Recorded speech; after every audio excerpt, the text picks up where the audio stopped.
SBS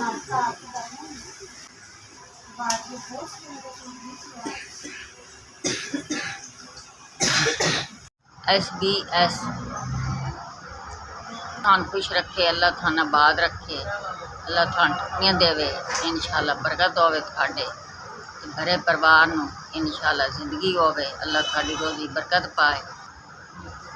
चौथा महीना 29 तरीक है, 30,000 जमा हो गया दे डायलिस हो रहा है।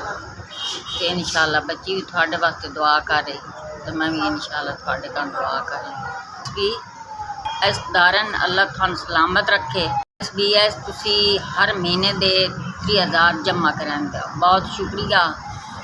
इंशाअल्लाह ते भरे तरे रहना, ते थोड़ी रोज़ी विच बरकत होनी, ते परेशान नहीं होना इंशाअल्लाह, खुश खुश रहना।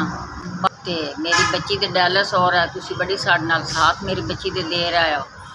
हर महीने दे 30,000 तुसी जमा करांदे हो, ते इंशाअल्लाह थान खुश आबाद रखे, इंशाअल्लाह थोड़ी बरकत होवे रोज़ी चो।